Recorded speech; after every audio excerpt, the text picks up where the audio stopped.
ഇപ്പോൾ നോക്കുകയാണെന്നുണ്ടെങ്കിൽ London session നല്ല രീതിയിൽ കൺസോൾട്ടേറ്റ് ചെയ്തിട്ടിരിക്കുകയാണ്. ഇപ്പോൾ റീസെൻ്റ് ആയിട്ടുള്ള കുറച്ച് ദിവസങ്ങളിൽ നോക്കിക്കഴിഞ്ഞാൽ ലണ്ടൻ ഓൾമോസ്റ്റ് കൺസോൾട്ടേഷനാണ്. ഇപ്പോൾ നമുക്കൊരു മൂവ്മെൻറ്റ് കാണാനായിട്ട് സാധിക്കുന്നത് ഏഷ്യൻ മാർക്കറ്റിലും അതുപോലെ തന്നെ ന്യൂയോർക്ക് മാർക്കറ്റിലുമാണ് ഇപ്പോൾ പ്രോപ്പറായിട്ടൊരു മൂവ്മെൻറ്റ്സ് നമുക്ക് കാണാൻ സാധിക്കുന്നത്. സോ ലണ്ടൻ മാർക്കറ്റിൽ എന്തെങ്കിലും ഓപ്പർച്യൂണിറ്റി കിട്ടിക്കഴിഞ്ഞാൽ അത് എടുക്കാതിരിക്കുന്നതാണ് best.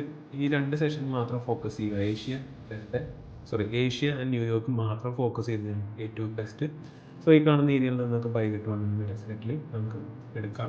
Hi all, welcome to Priya post market analysis. It's me Rahul Basheer, your forex mentor. So നമുക്ക് ഗോൾഡിൻ്റെ യൂറോ യുഎസ്ഡിയുടെയും ഇന്നത്തെ അപ്ഡേറ്റ്സ് നോക്കാം. സോ ലാസ്റ്റ് ഡേയ്സ് ഞാൻ പറഞ്ഞിട്ടുണ്ടായിരുന്നു ഗോൾഡ് ഒരു ബുള്ളിഷിലേക്ക് കണ്ടിന്യൂ ചെയ്ത് പോകുന്നുണ്ടെന്നല്ലേ. അതുപോലെ തന്നെ ഇന്ന് കാലത്ത് ഏഷ്യൻ മാർക്കറ്റ് ഓപ്പൺ ചെയ്തപ്പോൾ അത്യാവശ്യം നല്ല രീതിയിലുള്ളൊരു ഓൾമോസ്റ്റ് 600 പിപ്സിൻ്റെ മൂവ്മെൻറ്റ്സ് ആണ് കാലത്ത് തന്നെ ഒരു ഏഷ്യൻ മാർക്കറ്റിൽ നടന്നിരിക്കുന്നത്.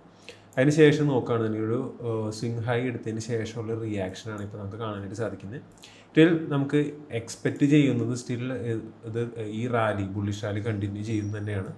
ഇത് എവിടം വരെ കണ്ടിന്യൂ ചെയ്യുന്നത് ചോദിച്ചു കഴിഞ്ഞാൽ നമുക്കൊരു 4202 എന്നൊരു ലെവൽ വരെ ഇത് കണ്ടിന്യൂ ചെയ്യാനുള്ള ചാൻസ് ഉണ്ട്. ആൻഡ് ഇതും ബ്രേക്ക് ചെയ്ത് കഴിഞ്ഞാൽ 4276 ആൻഡ് 4387 എന്ന് പറഞ്ഞ ലെവൽ വരെ പ്രൈസ് പോകാനുള്ള ചാൻസ് ഉണ്ട്. സോ ഇത് മേ ബി ഈ ഒരു ഏരിയ എടുത്തതിന് ശേഷം ഈ കാണുന്ന ഒരു 4207 എടുത്തതിന് ശേഷം ഒരു അത്യാവശ്യം നല്ല രീതിയിലുള്ള ഒരു ഫോൾ നമുക്ക് കാണാനായിട്ട് പറ്റും. കാരണം ഈ ഒരു ഫോൾ സ്റ്റാർട്ട് ചെയ്തത് ഈ ഏരിയയിലാണ്. ഓൾമോസ്റ്റ് എല്ലാ ലിക്വിഡിറ്റീസും സിറ്റ് ചെയ്യുന്നത് ഈ കാണുന്ന 4200 ലെവലിലായതുകൊണ്ട് തന്നെ ആ ഒരു ഹൈ എടുക്കാനുള്ള ചാൻസസ് ഭയങ്കര കൂടുതലാണ്. സോ അപ്പോൾ ഇനി മാർക്കറ്റിൽ ഗോൾഡിൽ നോക്കുമ്പോൾ അത്യാവശ്യം നല്ല രീതിയിലുള്ള ഒരു ബൈ പി ഒയിൽ നിന്ന് മാത്രം എടുക്കുന്നതായിരിക്കും ഏറ്റവും ബെസ്റ്റ്. സോ നമുക്ക് ഇനി ഒരു മോസ്റ്റ് പ്രോബബിൾ ആയിട്ടുള്ള ഒരു ബൈ പി ഒ നോക്കാം.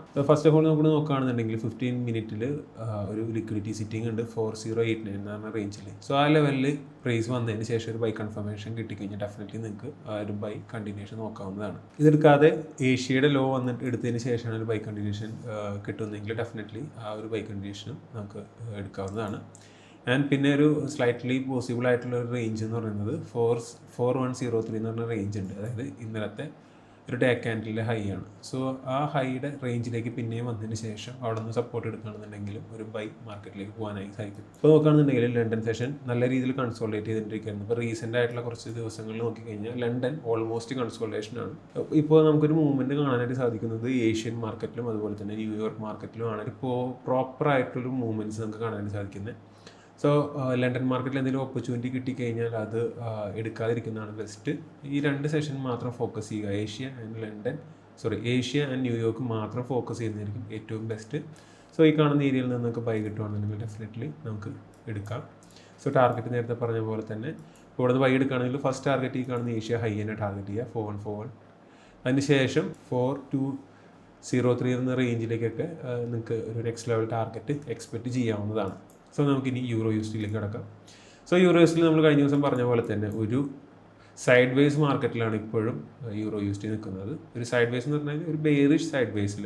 സോ ഈ കാണുന്നൊരു ഹയസ്റ്റ് ലിക്വിഡിറ്റി കളക്ട് ചെയ്തതിന് ശേഷം പ്രൈസ് ഒരു റേഞ്ചിൽ നിന്നിട്ട് ഡ്രോപ്പ് ആയിക്കൊണ്ടിരിക്കുകയാണ്. ഇപ്പോൾ ഇവിടെ നമ്മൾ 1 hour നോക്കുകയാണെന്നുണ്ടെങ്കിൽ ഇവിടെ trend line liquidity market form ചെയ്തിട്ടുണ്ട്. സോ അത് ഈ ഒരു ലോ ബ്രേക്ക് ചെയ്ത് കഴിഞ്ഞാൽ മേ ബി കാണുന്ന ട്രെൻഡ് ലൈൻ ലിക്വിഡിറ്റി കളക്ട് ചെയ്യാനുള്ള ചാൻസസും ഭയങ്കര കൂടുതലാണ്. യൂറോ യുഎസ്ഡിയിൽ ഒരു സെൽ ചാൻസ് കിട്ടിക്കഴിഞ്ഞാൽ അത് ഗ്രാബ് ചെയ്യുന്നതായിരിക്കും ഏറ്റവും ബെസ്റ്റ്. ആൻഡ് ഇന്നലെ പറഞ്ഞ പോലെ തന്നെ ഒരു ലോങ് ടൈമിലേക്കുള്ള TP വെക്കാതെ തന്നെ നിയറസ്റ്റ് ആയിട്ടുള്ള ഏരിയയിലേക്ക് ബൈ ആയാലും സെൽ ആയാലും അത് എടുത്ത് മാറുന്നതായിരിക്കും ബെസ്റ്റ്. കാരണം ഒരു മൊമെൻറ്റം നമുക്ക് യൂറോ യുഎസ്ഡിയിൽ കാണാനായിട്ട് സാധിക്കുന്നില്ലാത്തതുകൊണ്ടാണ്. സോ ഇനി ഒരു ഡെയിലി ക്യാൻഡിലെ ഫോർമേഷൻസ് ഒക്കെ നോക്കിയിട്ട് ഒരു ട്രേഡ് ഓപ്പർച്യൂണിറ്റി നോക്കുന്നതായിരിക്കും നല്ലത്.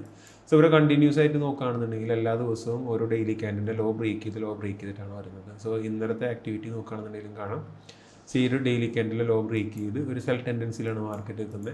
സോ ഈ ഹൈയിലെ ലിക്വിഡിറ്റി കളക്ട് ചെയ്തതിന് ശേഷമാണ് നിൽക്കുന്നത്. സോ അപ്പോൾ നമുക്കൊരു മോസ്റ്റ് പ്രോബബിൾ ആയിട്ട് 1.13773 എന്ന് പറഞ്ഞ റേഞ്ചിലേക്ക് പ്രൈസ് ഡ്രോപ്പ് ആവുന്നതായിട്ട് കാണാൻ പറ്റും. സോ ഈ കാണുന്ന ഒരു ലോ എടുത്തതിന് ശേഷം ഒരു ബുള്ളിഷ് ആയിട്ടുള്ള ഒരു കൺഫർമേഷൻ കിട്ടുകയാണെന്നുണ്ടെങ്കിൽ ധൈര്യമായിട്ട് നിങ്ങൾക്ക് എടുക്കാം. പക്ഷേ അത് ലോങ് ടൈമിലേക്ക് ഹോൾഡ് ചെയ്യാനായിട്ട് നിൽക്കരുത്. ഒരു പ്രീവിയസ് ഡേയുടെ ഹൈയോ അല്ലെങ്കിൽ പ്രീവിയസ് വീക്കിൻ്റെ ഹൈയോ ഫോക്കസ് ചെയ്യുന്നതായിരിക്കും ഏറ്റവും ബെസ്റ്റ്. ആൻഡ് ഒരു 1 hour ലിക്വിഡിറ്റി നിങ്ങൾക്ക് ഒരു പാർഷ്യൽ TP ആയിട്ട് ബുക്ക് ചെയ്യാനായിട്ട് സാധിക്കും. സോ ഇവിടെ നിന്ന് ഇത് ബ്രേക്ക് ചെയ്ത് ഒരു ബൈ സപ്പോർട്ടില്ലാതെ സ്ട്രോങ് ആയിട്ട് ഇറങ്ങുകയാണെന്നുണ്ടെങ്കിൽ ഡെഫിനറ്റ്ലി ഈ കാണുന്ന 1.12943 എന്ന റേഞ്ചിലേക്ക് പ്രൈസ് ഡ്രോപ്പ് ആവുന്നതായിട്ടും കാണാനായിട്ട് സാധിക്കും. Okay, that's it on euro USD and gold. ഇതിൻ്റെ ഒരു അപ്ഡേറ്റഡ് വീഡിയോ ആയിട്ട് നമുക്ക് നാളെ വീണ്ടും കാണാം. Thank you so much for watching. Have A nice day.